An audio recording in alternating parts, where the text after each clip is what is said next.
제가 요즘 계속해서 하나님의 긍휼에 대해서 말씀을 전했는데요. 제가 지난주 말씀 긍휼을 붙잡고 기도하라라고 전하고 나서 이 말씀이 여러분들이 좀 혼동이 될 수 있겠다는 생각을 했습니다.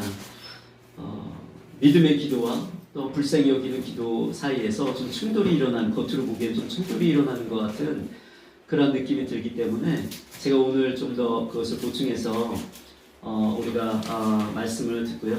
여러분들이 분명한 그 두 가지 기도의 내용들이 여러분 삶 가운데 있게 되기를 주님의 이름으로 축복합니다. 축복합니다. 겉으로 보기에는 믿음의 기도와 하나님의 그 긍휼을 붙잡는 그 기도가 좀 서로 충돌되는 것처럼 여겨질 수가 있어요. 믿음의 기도는 어떻게 하라고 했습니까? 성경에? 믿음의 기도는 어떻게 하는 겁니까? 믿음의 기도는요, 담대히 하는 것이에요. 담대히 나아가서 하나님 앞에서 기도하는 것입니다. 그게 믿음의 기도예요. 여러분들이 잘 아시는 말씀, 히브리서 4장 16절에 이런 말씀이 있죠. 때를 따라 돕는 은혜를 얻기 위하여 은혜의 보좌 앞에 어떻게 해요? 담대히 나아갈 것이니라. 때를 따라 돕는 은혜를 얻기 위하여 은혜의 보좌 앞에 담대히 나오라는 거예요. 담대히. 주저하지 말고 담대히 나와서 그것을 요청하고 구하라는 것입니다. 우리는 누구입니까? 왕 대신 하나님의 자녀예요. 왕 대신 하나님의 자녀로서 나의 아버지 대신 하나님 앞에 나아가서 담대히 구하는 것은 마땅한 것입니다. 당연한 것입니다. 그분의 자녀로서 그분의 뜻 안에서 우리는 무엇이든지 구할 수 있는 신분을 얻게 된 것입니다. 그래서 여러분들은요, 믿음으로 하나님 아버지 앞에 담대히 구할 수 있는 자가 되어야 합니다. 믿습니까? 혹시 하나님께서 나의 기도에 정말 들어주실까? 그 의심을 품은 채 그렇게 기도하는 것을 하나님은 원치 않으세요. 의심 없이 하나님이라면 나의 모든 것을 들어주실 수 있는 분이야. 마땅히 그분은 나의 아버지이시기 때문에 내가 그분 앞에 기도해야 돼 라는 마음이 있어야만 하나님이 기뻐하세요. 왜냐하면 성경은요, 히브리서 11장 6절에 믿음 없이는 하나님을 기쁘시게 할 수 없나니 뭐라고요? 하나님께 나아가는 자는 반드시 그가 계신 곳과 또한 자기를 찾는 자들에게 상 주시는 이임을 믿어야 할지니라고 말씀하고 계시거든요. 그래서 우리가 정말로 그분 앞에 나아갈 때는 우리가 그 믿음을 가지고 담대히 하나님이라면 들어주실 수 있어. 이 믿음으로 나아갈 때 하나님은 나의 아버지이시기 때문에 기뻐하십니다. 하지만요, 우리가 이 믿음의 기도를 드릴 때 우리가 점검해야 할 두 가지 포인트가 있다는 사실을 제가 말씀을 드리기 원합니다. 첫 번째는 이것입니다. 내가 실제로는 내 마음에 믿음이 없어요.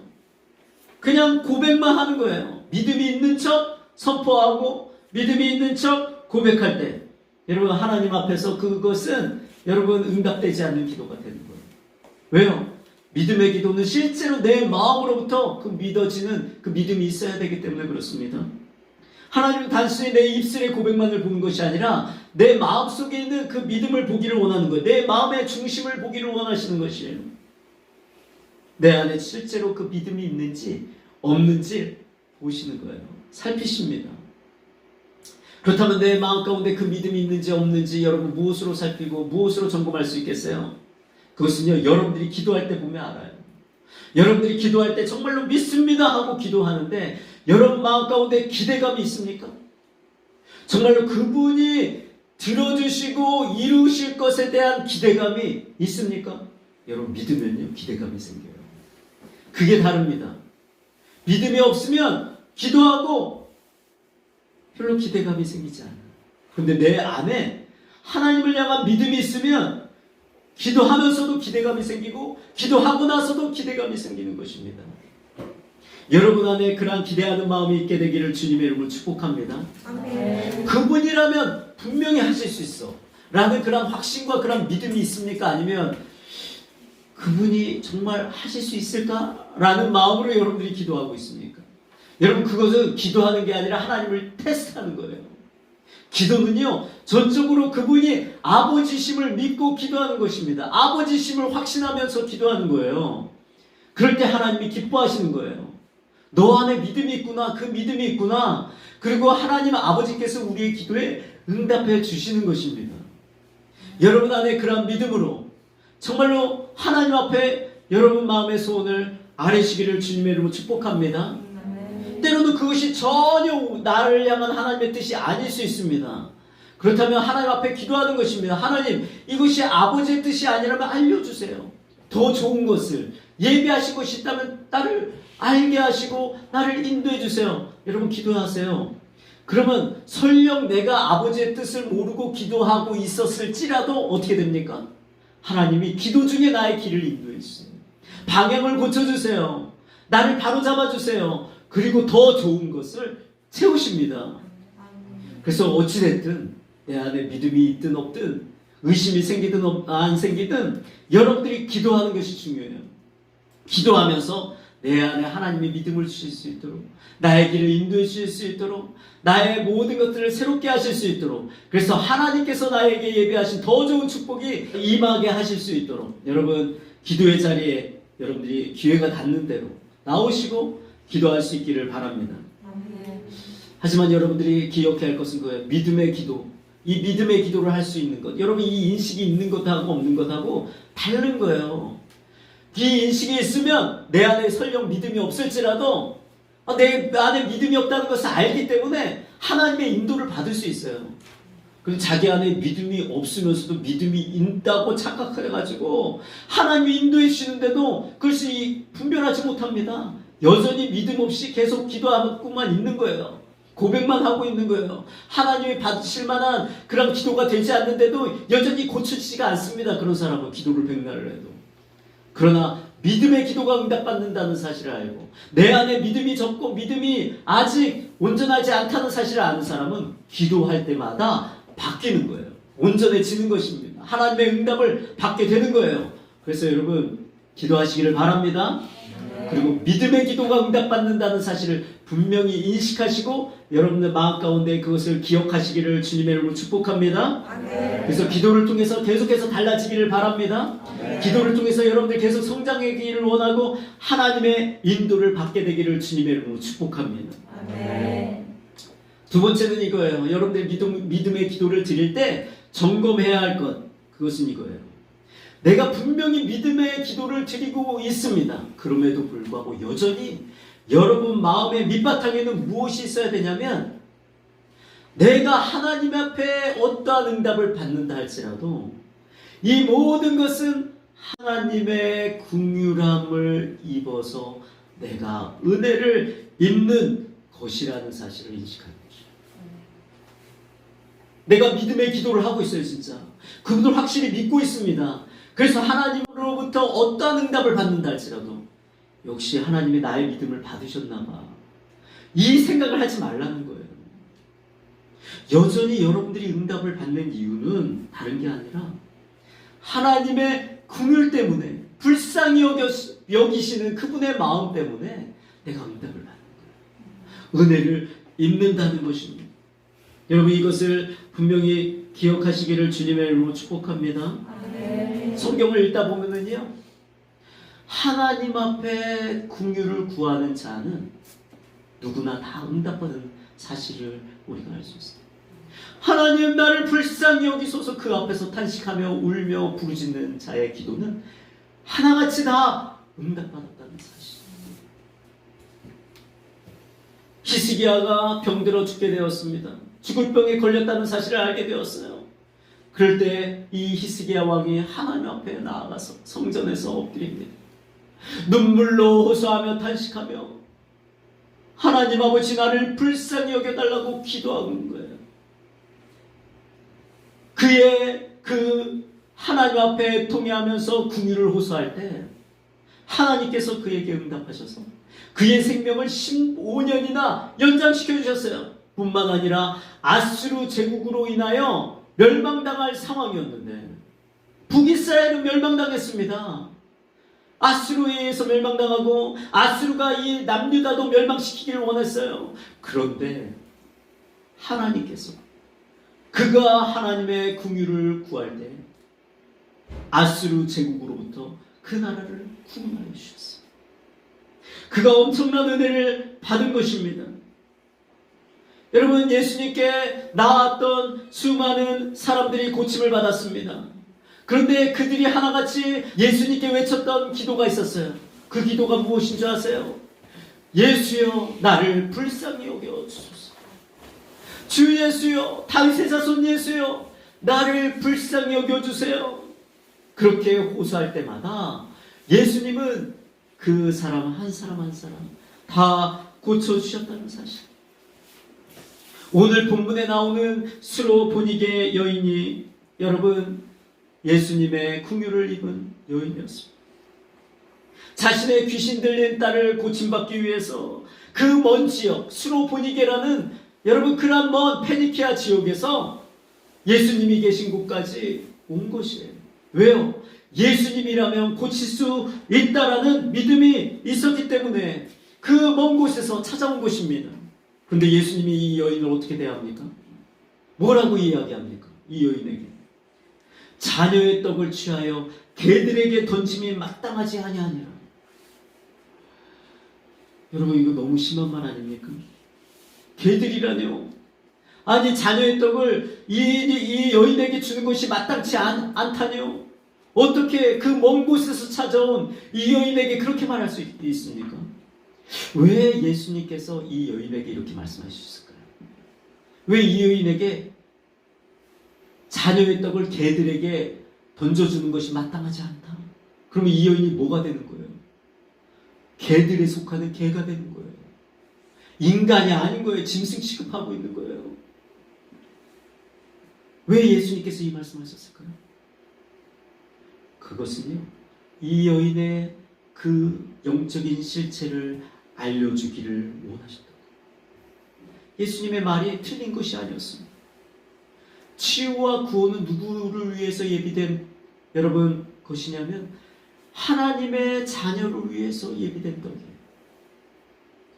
여러분, 하나님의 자녀가 되지 않으면 구원받지 못하잖아요. 그 구원은 자녀들을 위해 예비된 떡입니다. 치유도 자녀들을 위해 예비된 떡이에요. 그러나 이 여인은 이방 여인이에요. 페니키아라는 이방 땅에서 온 여인입니다. 예수님이 치유하실 거라는 것을 믿고 그 믿음으로 나왔지만 여전히 이 여인은 이방 여인이에요. 구원받지 않은 여인이었습니다. 예수님이 보실 때 이 여인을 개로 비유하신 이유는 실제로 하나님을 믿지 아니하는 삶을 살아간다는 것은 이미 자신이 인간이기를 포기한 인생과 같아요. 하나님의 입장에서 보면 인간이기를 포기한 것입니다. 하나님의 형상을 입은 자가 하나님과 함께하지 아니하고 하나님을 믿지 않는다라는 것은 하나님을 보셨을 때 개들과 동등하게 보이는 것입니다. 그래서 예수님이요, 이 여인으로 하여금 자신의 실체에 직면하기를 원하셨어요. 왜냐하면 예수님은 그녀의 딸을 치유하는 것뿐만이 아니라 뭐를 원하시는 거예요? 이 여인의 본질적인 문제를 해결하기를 원하시는 거예요. 이 여인의 본질적인 문제에 대하여 예수님께서 긍휼을 베풀기를 원하시는 거예요. 이 여인으로 하여금 하나님으로부터 떠난 자신의 모습을 발견하기를 원하시는 거예요. 이 여인은요, 자신의 딸의 질병을 고침받기 위해 예수님을 찾아왔지만 예수님은 그녀의 영혼을 보고 계십니다. 죽어가는 그녀의 영혼, 지옥으로 향하는 그녀의 영혼을 보고 계시는 것이에요. 단순히 잠시 치유받아서 자유케 되는 그 딸의 그것을 보시는 것이 아니라 그 가정의 구원을 하나님은 주기를 원하시는 거예요. 그래서 그 여인에게 자신의 실체를 볼 수 있도록 그 여인에게 그 극단적인 말을 통해서 그 여인의 자신의 모습을 보게 하신 것입니다. 자신의 삶이 얼마나 비참하고 얼마나 저주받은 인생인 것을 보게 하시는 것입니다. 여러분, 하나님께서도 때로는 우리의 삶을 막다른 골목으로 막 몰고 가실 때가 있습니다. 벼랑 끝으로 막 우리를 몰고 가실 때가 있어요. 왜 그럴까요? 왜 그렇습니까? 그것은요, 우리의 실체를 발견하게 하기 위함이에요. 우리의 실체를 발견하기 위해서 때로는 하나님께서 우리를 막다른 골목, 벼랑 끝으로 우리를 몰고 갔어요. 내가 잘났고 내가 능력이 있어서 사는 것처럼 우리가 살 때가 얼마나 많습니까? 마치 내가 사는 것이 종종 나의 능력 때문에 사는 것 같고, 나의 잘남 때문에 사는 것 같고, 나의 열심 때문에, 나의 성실함 때문에 산다고 생각을 합니다. 아니에요. 여러분, 하나님의 은혜가 거두어지면 우리의 삶에 우리가 감당할 수 없는 많은 어려움이 찾아올 수 있다는 사실을 모르는 것입니다. 믿는 자이든 믿지 않는 자이든 하나님의 은혜가 있어. 일반적인 은혜가. 그 은혜가 거두어지면 이 땅에 살아남을 사람이 아무도 없다는 사실을 모르는 거예요. 그 사실을 모른 채 교만한 마음으로 자기 의를, 자기 열심을 의지하고 살아가는 우리에게 하나님은 때로는 우리를 코너로 몰고 가십니다. 막다른 골목으로 몰고 가십니다. 벼랑 끝으로 몰고 가십니다. 그래서 우리의 실체를 보게 하는 거예요. 지옥을 향하여 지금 내가 달려가는데도 모르고 있기 때문에, 세상 즐거움에 취해 있기 때문에, 세상 어떠한 성공에 취해 살고 있기 때문에 하나님께서는 때로는 우리를 사랑하시기 때문에 코너로 몰고 가세요. 막다른 골목으로 몰고 가십니다. 그래서 하나님은 무엇을 원하시는 거예요? 거기에서 우리의 본질적인 문제를 해결해주고 싶으신 거예요. 나의 실체를 발견하고 깨달을 때 겸손케 돼요. 내 마음이 낮아집니다. 그때서야 나의 힘만으로 살 수 없다는 사실을 압니다. 하나님의 은혜가 필요하다는 사실을 알게 됩니다. 나를 창조하신 하나님을 기억하게 돼요. 그래서 하나님이 우리의 삶을 때로는 코너로 몰고 가시는 거예요. 그래서 하나님의 긍휼을 입는 자가 될 수 있도록 우리의 마음을 낮추시고 그분을 찾게 만드시는 것입니다. 나의 하나님, 나를 불쌍히 여겨주소서. 나를 불쌍히 여겨주소서. 여러분, 그럴 때 하나님을 찾는 사람이 많습니다. 끝까지 하나님을 찾지 않는 고집센 완고한 사람도 있지만, 그러한 상황 가운데서 하나님을 찾는 사람들이 생겨나기 때문에 하나님은 우리의 삶에 여러분 막다른 골목으로 우리를 몰고 가실 때가 있다는 사실이에요. 여러분, 하나님을 너무 원망하지 마세요. 그럴 때 하나님을 너무 여러분 미워하지 마세요. 그것은 하나님이 우리를 사랑하시기 때문에, 우리에게 더 큰 긍휼을 주시기 위해서 우리를 그렇게 몰고 가시는 것이에요. 그럴 때 여러분, 누구를 기억해야겠습니까? 하나님을 기억하고 히스기야 왕처럼, 이 수로보니게 여인처럼 하나님 앞에, 예수님 앞에 엎드리면 그분이 응답하십니다. 그분이 다시 여러분들의 삶을 회복시키십니다. 세워가십니다. 새롭게 하십니다. 새로운 시작이 되어지는 것입니다. 이 수로보니게 여인에게 겸손한 마음이 없었다면 이 여인은 예수님의 말을 듣자마자 기분 나빠서 바로 떠났을 것입니다. 이 여인이 어떻게 이야기합니까?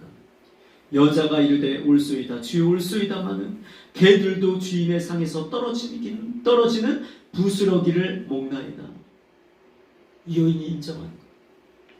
그렇습니다, 예수님. 나는 개처럼 살았습니다. 나는 짐승처럼 살았습니다.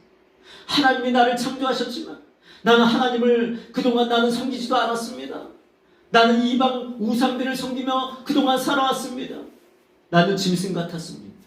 저주받은 인생이었습니다. 하지만 나를 불쌍히 여겨주세요. 개들도 주인의 상에서 떨어지는 부스러기를 먹지 않습니까? 나에게 그 부스러기라도 주세요. 그 상에 차려진 음식이 아닐지라도 나에게 그 상에서 떨어지는 더러운 부스러기라도 나에게 주실 수만 있다면, 예수님, 나에게 그 부스러기라도 주세요. 긍휼히 여겨주세요. 불쌍히 여겨주세요. 그렇게 엎드리는 거예요. 자신의 영적인 현주소를 발견하고 깨달았을 뿐만 아니라 그것을 인정하고 예수님께 긍휼을 구하는 것입니다. 그래서 예수님으로부터 이 여인은 자신의 딸이 고침받는 그러한 치유의 역사를 경험했을 뿐만 아니라 그의 영이, 그 가족의 영혼들이 구원받았을 것입니다. 하나님을 믿게 되었을 것이에요. 예전과 다른 삶을 살아가게 되었을 것입니다. 예수님으로부터 놀라운 은혜를 입은 것이에요. 바로 이것입니다. 여러분, 우리가 믿음의 기도를 드릴 때 하나님의 긍휼하심, 나를 불쌍히 여기는 그것에 대해서 쉽게 그냥 넘어갈 때가 많습니다. 우리가 믿음으로 하나님께 담대히 나가야 됩니다. 그래서 그분에게 담대히 여러분들이 구할 수 있어야 돼요. 하나님이 정말 들어주실까? 그래서 안 나가는 거 하나님이 정말로 하나님 그것을 싫어하십니다. 어떠한 상황이고 어떠한 형편이고 여러분이 하나님 앞에 어떠한 존재로서 여러분들이 서 있든 상관없이 믿음으로 나아갈 때 하나님 그것을 기뻐하십니다. 그럼에도 불구하고 여러분들이 그분 앞에 나아가는 그 보좌는 어떤 보좌예요? 은혜의 보좌예요. 은혜의 보좌. 그래서 우리 히브리서에 나오는 그 말씀, 때를 따라 돕는 은혜를 얻기 위하여 어떻게 해요? 어느 보좌 앞으로 나가는 거예요? 은혜의 보좌 앞에 담대히 나아갈 것입니다. 우리가 담대히 나아가지만 우리가 나아가는 그 보좌는요, 은혜의 보좌예요. 은혜의 보좌. 마땅히 여러분 내가 받을 수 있는 어떠한 권리가 있기 때문에 받을 수 있는 보좌가 아니에요. 그분이 나를 불쌍히 여기셔서 나에게 긍휼히 여기셔서 주시는 은혜의 보좌. 그래서 여러분 때를 따라 돕는 은혜를 얻기 위하여 은혜 보좌 앞에 담대히 나아갈 것이니라. 이 구절 바로 전에 이게 붙어 있습니다. 뭐가요? 그러므로 우리는 긍휼하심을 받고, 그러므로 우리는 긍휼하심을 받고 때를 따라 돕는 은혜를 얻기 위하여 은혜 보좌 앞에 담대히 나가라 말씀하십니다. 여러분, 긍휼하심을 받는 거예요. 하나님의 긍휼하심 때문에 내가 담대히 나갈 수 있게 된 거예요. 그분이 나를 긍휼히 여기셔서 내가 담대히 나가서 그분에게 나의 기도 제목들을 아뢰 수 있는 것입니다. 왜 우리가 믿음의 기도를 드리는 중에도 하나님의 긍휼을 구하는 마음이 중요한지 아세요? 만약에 하나님의 긍휼을 구하는 마음이 내 안에 없다면, 하나님의 긍휼 때문에 내가 받을 수 있는 그런 상황이 되었다는 사실을 내가 잊어버리면 믿음의 기도를 드리면서 내 마음이 교만해질 수 있어요. 믿음의 기도를 통해서 내가 응답받았을 때 그 응답이 나의 믿음 때문에 받았다는 생각을 하게 될 수 있어요. 그런 게 아니에요. 여러분의 믿음 때문에 응답되는 게 아니에요. 믿음의 기도를 드리는 것이 하나님을 기쁘시게 하지만, 그래서 실제로 여러분들이 믿어서 기도할 수는 있지만, 그렇다고 해서 여러분 믿음 때문에 응답되는 것이 아니라 근본적으로는 하나님이 나를 불쌍히 여기셔서 자신을 바라보고 믿는 그 사람에게 응답하시는 거예요. 이 모든 사실을 우리가 이해할 필요가 있어요. 그 모든 사실을 우리가 분명히 알 필요가 있습니다. 하나님의 긍휼함 때문에 내가 받는 거예요. 믿습니까? 네. 믿습니까? 네. 한번 같이 따라서 읽어보겠습니다. 로마서 9장 16절 말씀입니다. 같이 읽어보겠습니다. 시작. 그런즉 원하는 자로 말미암도 아니요 다른 박질하는 자로 말미암도 아니요 오직 긍휼히 여기시는 하나님으로 말미암음이니라.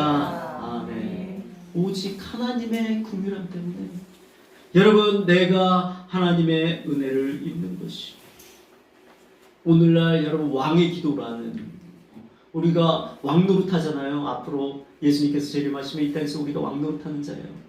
권세 있는 자입니다. 그래서 우리가 여러분 마땅히 권리를 주장합니다. 하나님 앞에. 하나님이 이런 것들을 우리가 마땅히 받아야 할 것 아닙니까? 그래서 그러한 메시지들을 여러분들이 아마 목사님들을 통해서 들어보았을 것입니다. 마땅히 우리가 믿음 안에서 그런 권리를 주장할 수 있어요. 우리가 왕의 기도도 하나님 앞에 드릴 수 있어요. 그럼에도 불구하고 담대한 것은 나에게 필요한 것이지만 뻔뻔한 것은 여러분 잘못된 것이에요. 담대해지는 것은 하나님이 기뻐하시지만 뻔뻔해지는 것은 하나님이 원하지 않는 거예요. 여러분, 담대한 것은 하나님께서 들어주실 거라는 믿음 때문에 담대해질 수 있는 거예요. 그렇다고 해서 내가 마땅히 당연히 받아 누릴 수 있는 것은 아니에요. 하나님이 나를 긍휼히 여기시고 불쌍히 여기시기 때문에 나에게 임하는 것입니다. 응답이 주어지는 것이, 여러분 이 마음이 있어야만 내가 담대하게 주님 앞에 나아갈 때도 겸손합니다. 하나님의 어떠한 응답을 받는다 할지라도 그 모든 것이 하나님의 은혜로 되었다는 것을 내가 인정합니다. 나에게 어떤 자격이 있어서가 아니고, 나에게 어떠한 여러분 믿음이 있어서가 아니라 하나님의 전적인 은혜로 주어진다는 그 마음으로 날마다 하나님 앞에 겸손하게 설 수 있기 때문에 그런 것입니다. 여러분 기억하세요. 내게 믿음이 있을 수 있어요. 여러분들 안에 믿음이 있으니까, 어느 정도 믿음이 있으니까 주님 앞에 예배를 드립니다. 여러분 믿음이 있다 할지라도 여전히 우리의 믿음은 하나님 앞에서 어떠한 믿음일까요? 초라한 믿음, 아주 작은 믿음, 너무 불완전한 믿음이에요. 그렇기 때문에 내가 하나님께 기도하며 나아갈 때는 어떻게 나가야 돼요? 믿음 없는 자처럼 나가야지. 그래서 어떻게 기도해야 합니까? 하나님 나에게 믿음을 더해 주세요. 여러분들의 믿음이 성장할 수 있도록 그 믿음의 성장을 위해서 기도할 수 있어야 돼요, 여러분. 나에게 내가 정말 하나님의 말씀을 읽고 하나님의 말씀을 들으면서 많은 것을 깨달았어요. 진리를 알게 되었습니다. 깊은 영적인 지혜를 내가 갖게 되었습니다. 그러나 여전히 하나님 앞에서 여러분은 어떠한 사람입니까? 정직하게 얘기합니다. 여전히 우리는 지혜롭지 않아요. 여전히 우리는 어리석은 자예요. 내가 압니까? 아니요. 나 몰라요. 내가 아는 것 같아도 모르는 자입니다. 무지한 자예요. 그렇다면 하나님 앞에 기도로 나아갈 때 여러분들은 무엇을 기도해야겠습니까? 하나님, 내가 어리석습니다. 내가 무지한 자입니다. 나를 도우소서. 나로 깨우치게 하시고 나로 알게 하시고 나에게 하늘의 지혜를 더하여 달라고 여러분들이 기도하지 않겠습니까? 그죠? 그게 바른 것입니다. 내가 비록 누구보다도 거룩한 삶을 위해 죄와 싸우고 있습니다. 내가 말씀에 순종하며 살려고 해도 하나님 앞에서 여전히 여러분들 어떠한 사람이에요? 여러분이요, 죄로 더럽혀진 죄인, 불순종의 자녀들입니다. 여전히 주님 앞에서 완악한 자예요. 그렇다면 여러분들이 하나님 앞에 나아갈 때 어떻게 나가야겠습니까? 사도 바울처럼 나가야 되지 않겠습니까? 그는요, 그의 말년이 되었는데도 자신은 죄인 중에 괴수라고 고백하지 않았습니까? 여러분, 우리가 하나님 앞에 나아갈 때 나의 죄인됨을 깨달았고 내가 정말로 죄인인 것을 분명히 이해하고 하나님 앞에 엎드려야 되지 않겠어요? 그 인식이 있을 때 이 기도가 나오는 거예요. 그 인식이 있을 때 이런 기도를 하나님 앞에 할 수 있는 것이에요. 나를 불쌍히 여겨달라. 나를 긍휼히 여겨달라고. 왜요? 이게 사실이니까. 이게 나의 실체이니까. 그래서 믿음의 기도를 드리면서 담대히 나아가면서도 동시에 내 마음에 하나님이 불쌍히 여기시는 그 마음을 품고 불쌍히 여겨달라고 기도할 수 있는 거죠. 여러분, 분명히 정리할 수 있기를 바랍니다. 내가 마땅히 하나님으로부터 받을 수 있는 것은 아무것도 없어요. 분명히 해야 돼요. 내가 마땅히 하나님으로부터 받을 수 있는 건 아무것도 없어요. 다 전적인 그분의 사랑 때문에 받는 거죠. 전적인 그분의 나를 불쌍히 여기는 그 긍휼한 마음 때문에 내가 받을 수 있는 거예요. 나는 하나님께 어떤 자예요? 나는 빚진 자예요, 사실. 내가 주님께 뭐 맡긴 게 있어요, 여러분? 하나님께 여러분들이 여러분 건데 하나님께 맡겨놓은 거 있나요? 없어요. 우리는 그냥 다 빚졌어요. 모든 게 다 빚진 것이죠. 그래서요, 어떤 응답이 주어져도 다 그것은 하나님의 긍휼 때문이에요. 반대로 하나님이 나에게 어떠한 응답을 주지 않는다 할지라도 나는 그분에게 항의할 수 있는 사람이 아닌 거예요. 내가 그분에게 무슨 걸 항의해요? 다 그분의 은혜로 살고 있는데. 여러분, 이 마음이 있어요, 지금? 실제로 이 마음이 있습니까? 이 마음이 있어야 돼요. 우리가 어째서 기도하죠? 왜 우리가 기도해야만 하죠? 왜입니까? 첫째는 하나님께서 우리에게 응답해 주실 것을 믿기 때문에 기도하는 거죠. 그죠? 또 하나 이유가 있어요. 왜 우리가 기도해야 합니까? 나에게 해결할 만한 어떠한 능력도 없기 때문에 기도해야 합니다. 그리고 나에게 받을 만한 어떤 자격조차도 없기 때문에 기도를 해야 되는 거예요. 그분의 긍휼을 잊기 위해서 기도해야 됩니다. 나를 바라볼수록 받기에 합당하지 않는 자이기 때문에 기도해야 되는 것입니다. 그래서 성경은 우리에게 은혜의 보좌 앞으로 나아가라고 하십니다. 여러분은 하나님께서 나를 사랑하시는 것이 얼마나 이해되십니까? 이해되시는 것. 하나님께서 나를 사랑하시는 게 이해됩니다. 하나님은 나를 사랑하시는 게 이해되십니까? 이게 이해가 되면 말이 안 되는 거예요. 여러분 이게 이해가 되시나요? 아니요. 어떻게 나 같은 사람을 사랑할 수 있어? 이해가 안 돼야 돼요. 그분의 사랑의 깊이와 넓이와 높이를 여러분들 이해할 수 있겠어요? 당연히 나 같은 사람을 사랑해야지. 누굴 사랑해? 여러분 혹시 이런 마음이 있습니까? 아니에요. 나는 정말 이해가 안 돼. 어떻게 나를 사랑할 수 있지? 어떻게 나 같은 죄인을 사랑할 수 있지? 나 같은 이렇게 찌질하고 못났고 아기가 차고 세상을 사랑하고 어떻게 이렇게 하나님을 사랑한다고 하면서 변절하고 같은 마음을 품지 못하고 이렇게 사랑하는 나를 사랑할 수 있지? 여러분 이게 이해가 안 돼요. 이게 이해가 된다는 것은 아직 나의 실체를 모르는 거예요. 이해가 하나님의 그 사랑을 내가 이해한다고 이야기한다면 그것은 아직 여러분들이 하나님의 사랑의 깊이와 넓이와 높이를 아직 모르는 거예요. 이해할 수 없어요. 그분의 그 사랑의 깊이는 여러분 그 깊이는 이루 헤아릴 수 없는 깊이. 그 넓이는 그를 이루 헤아릴 수 없는 넓이. 그 높이는 이루 헤아릴 수 없는 높이예요. 그분의 사랑을 우리가 많이 몰라요. 아는 것 같아도 너무 몰라요. 우리가 아는 것은 지극히 작은 것. 그분은 우리를 엄청나게 사랑하세요. 여러분 한 사람 한 사람을 너무나 사랑하세요. 근데 그 깊이를 우리가 몰라요. 그 넓이와 높이를 몰라요. 우리가 아는 것은 지극히 작은 것. 그러니까 하나님을 우리가 오해하고 그러니까 하나님께 나아가는 걸 못하는 거예요. 여러분이 그분을 알면 알수록 어때요?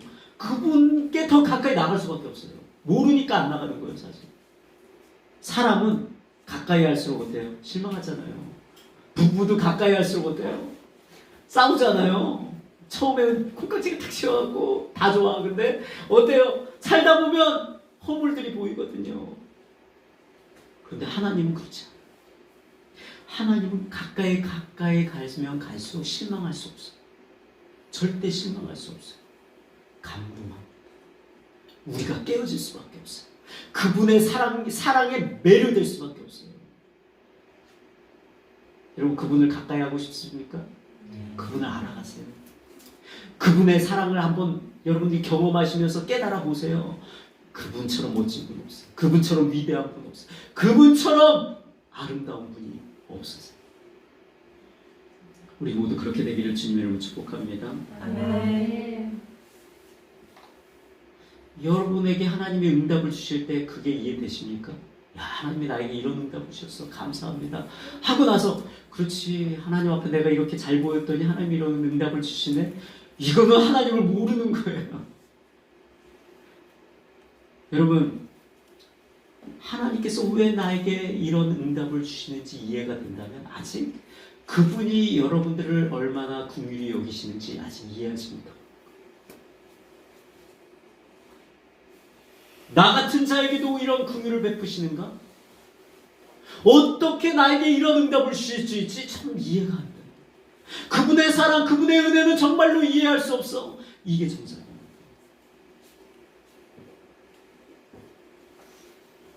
이런 마음이 아니라면 아직 그분의 긍휼에 대해서 그 깊이와 높이와 넓이를 모르고 있는 거예요. 깨닫지 못하고 있는 것입니다. 하나님은 지금 말도 안 되는 긍휼을 나에게 베풀고 계신 거예요. 이것을 잊지 마세요. 한번 따라해 보겠습니다. 하나님은 나에게 말도 안 되는 긍휼하심을 베풀고 계시다. 들고 계십니다. 여러분, 우리가 그분의 마음을 너무나 못 알아줘요. 이게 그분의 마음의 고통이에요. 아픔, 슬픔. 하나님은요, 우리를 불쌍히 여기십니다. 하나님은 우리를 너무나 사랑하십니다. 그런데 여러분, 힘들 때마다 그분 앞에 달려가는 게 왜 이렇게 힘드세요? 왜 그게 어렵습니까? 세상에 그 누구보다도 여러분들을 사랑하고 그 누구보다도 불쌍히 여기실 수 있는 그 하나님이 있는데 왜 그분 앞에 엎드리지 않습니까? 왜 그분 앞에 눈물을 흘리지 못합니까? 어떤 사람은 오히려 눈물 흘리면 더 이상하게 봐. 왜 교회에서 기도하는데 눈물을 흘릴까? 모르는 거예요. 왜 눈물을 흘려야 되는지, 왜 눈물이 날 수밖에 없는지를 모르는 거예요. 그분을 알면 눈물이 날 수밖에 없어요. 감격해서 눈물을 흘리든지, 내가 내 영혼의 실체를 발견하고 그분이 나를 긍휼히 여겨주시냐, 아니면 내가 살 수 없다는 사실을 모르든지. 그러니까 눈물이 없는 거예요. 여러분, 그리스도인들은요, 눈물이 말라서. 나는 원래 눈물이 없어. 아니요, 저도 별로 눈물이 없는데요, 진짜 내 실체를 발견하고 나 정말로 하나님의 긍휼을 구할 때는 눈물이 나요. 콧물까지 흘려가면서 눈물을 흘려요. 저도 되게 감성적인 사람은 아니거든요. 제 아내도 좀 감성적인데 저는 감성적이지 않아요. 그런데도 눈물을 흘려요. 이거는 성격과 상관없는 거예요. 인품과 상관없는 거예요. 여러분들이 하나님을 사랑하고 하나님의 긍휼을 입는 자라는 것을 여러분들이 깨달으면 눈물을 흘릴 수밖에 없어요. 감사해서 눈물을 흘리지. 정말로 내 영혼을 위해서 여러분들이 탄식하면 눈물을 흘리지. 그 눈물이 여러분 안에 있기를 바랍니다. 있기를 주님의 이름으로 축복합니다. 하나님이여 나를 불쌍히 여기소서. 기도하고 엎드리면 정말로 그렇게 탄식하면 여러분, 그 기도는요, 결단코 땅에 떨어져요. 반드시 하나님 들어주세요. 하나님 응답하세요. 정말로 그동안 어떻게 살았던, 하나님 앞에 그렇게 엎드리면서 나의 죄인됨을 고백하며 여러분 정말로 주님 앞에 엎드리며 불쌍히 여겨달라고 하는데 하나님이 외면한 적이 한 번도 없어요. 하나님이 그러한 기도를 외면한 적이 한 번도 없어요. 문제는 뭐예요? 그분 앞에 그렇게 엎드리지 못하는 우리가 문제인 거예요. 그렇게 기도하지 못하는 우리가 문제인 것입니다. 이 시간 우리가 기도하기 원합니다. 내가 어떤 자인지 여러분 정말 모르시죠? 스펄전이요, 찰스 스펄전, 영국의 부흥을 위해서 놀랍게 쓰임받은 목사님이에요. 너무나 유명하신 목사님이에요. 근데 이 목사님이 이러한 설교 중에 이러한 말을 한 적이 있어요. 제가 읽어드리겠습니다. 듣고 여러분 눈 감으시고 들으시면서 기도하시면서 여러분들이 하시기 바랍니다. 큰 믿음과 큰 겸손은 언제나 자매 관계이다. 수로보니게 여인은 그리스도께서 아무리 낮게 취급하셔도 끔찍하지 않고 그 자리에 엎드려 말하였다. 주여 옳습니다. 나는 당신에게 간절히 공고하고 싶습니다. 주님께서 당신에게 판결을 내리실 때 뭐라고 판결을 내리시든 동의하고 수용하십시오. 죄인의 친구이신 그분께 반론을 제기하지 마십시오. 당신이 죄인 중에서도 가장 중요한 죄인이라는 느낌이 들어 마음이 무거울 때 사실은 당신이 스스로 생각하는 것보다 훨씬 더 중요한 죄인이라는 것을 기억하기 원합니다. 당신 양심이 당신 자신에게 아주 낮은 등급을 준다 해도 그 자리보다 훨씬 더 낮게 내려가십시오. 그래야만 당신의 자리를 제대로 찾을 수 있을 것입니다. 왜냐하면 당신은 자신이 생각하는 것보다 훨씬 더 어두운 인간이며 가장 자격이 없는 가련한 인간이며 지옥에 떨어져야 마땅한 죄인이며 하나님의 주권적 은혜가 없으면 도무지 소망이 없는 인간이기 때문입니다. 설령 지금 지옥에 있다고 해도 당신은 하나님의 공의에 대해 불평할 명분이 없는 사람입니다. 그곳에 떨어져야 마땅하기 때문입니다. 당신이 아직 주님의 자비를 입지 못했거든 하나님의 말씀의 가장 가혹한 선언이라도 기꺼이 받아들이십시오. 그 모든 말씀이 다 진리며 당신에게 딱 맞는 말씀이기 때문입니다. 주님께서 당신에게 말씀하실 때 뭐라고 말씀하시든지 주여 전적으로 옳습니다. 저 자신을 방어할 말이 없습니다 라고 말하기를 소망합니다. 여러분, 이 마음을 가졌던 사람이 바로 이 수로보니게 여인이었습니다. 예수님이 어떠한 말씀을 하시든 전적으로 맞습니다. 그게 다 사실입니다. 내가 그렇게 살아왔습니다. 나는 내가 생각한 것보다 훨씬 더 내 삶은, 내 영적인 상태는 비참하. 나의 하나님, 나를 불쌍히 여겨주세요. 예수님, 나를 불쌍히 여겨주세요. 나를 긍휼히 여겨주세요. 당신의 불쌍히 여기시는 그 마음이 아니라면 나는 살아날 수 없습니다. 나는 재기할 수 없습니다. 일어설 수 없습니다. 구원받을 수 없습니다.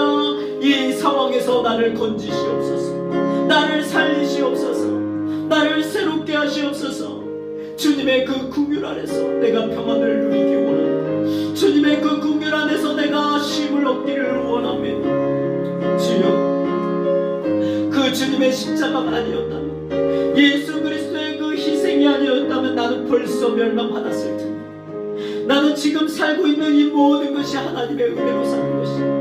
내가 그 은혜 앞에 엎드리지 못하는군요. 내가 그 은혜 앞에 엎드리지 못하는군요. 지극히 죄인인 나, 내가 생각하는 것보다 훨씬 더 지극히 죄인인 나, 하나님, 이 사망의 몸에서 건질 자 예수 그리스도 뿐입니다. 나를 긍휼히 여기시고 나를 불쌍히 여기시고 예수 그리스도의 그 이름으로 말미암아 나를 던져주시고, 나의 이 모든 삶의 형편, 나의 이 영적인 아버지의 현 주소, 이 실체 앞에 내가 아버지와 정직하게 서서 하나님 앞에 긍휼을 입는 자가 되게 하여 주시옵소서. 나를 불쌍히 여기시고 내 영혼을 긍휼히 여겨주시옵소서.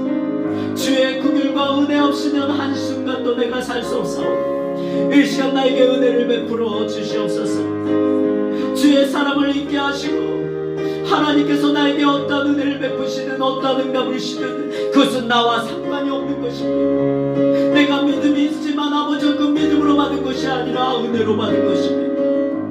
어째서 나에게 이러한 응답을 주시고 나에게 어째서 이러한 은혜를 베푸시는지 내가 도저히 이해가 되지 않습니다. 나 같은 자에게, 나 같은 죄인에게 나에게 이런 긍휼을 베푸십니까? 하나님의 그 사랑에 감사, 하나님의 그 은혜에 감사드립니다. 주님, 나에게 기도하며 믿음으로 담대히 나갈 뿐만 아니라 내 마음 밑바탕에 하나님의 긍휼을 입는 자리로 내가 나아가는 것이라. 그래서 하나님이 나에게 응답해 주실 때 그것은 다 전적으로 하나님이 나를 불쌍히 여기시기 때문에 내 믿음조차도 하나님 자격이 되지 않습니다.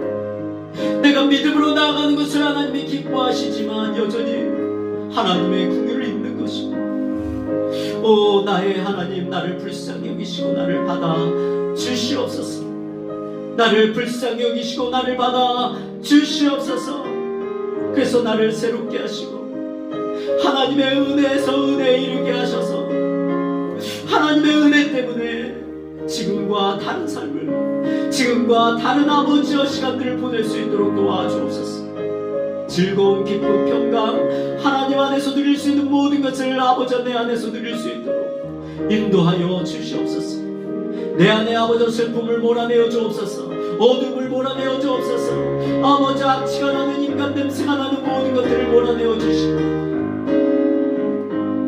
천국이 임하고 천국으로 채워지게 하시고 우리 마음에 진정한 탄식이 있게 하셔서 언제든 나의 하나님 감사해서 눈물을 흘리는 내 영혼이 얼마나 아버지 죄에 죄로 물들어 있는지 자신의 실체를 발견하며 주 앞에 엎드려 눈물을 흘리는 눈물이 마르지 않는 자 되게 하여 주시옵소서. 감사합니다 주님. 감사합니다 주님. 이 시간 받아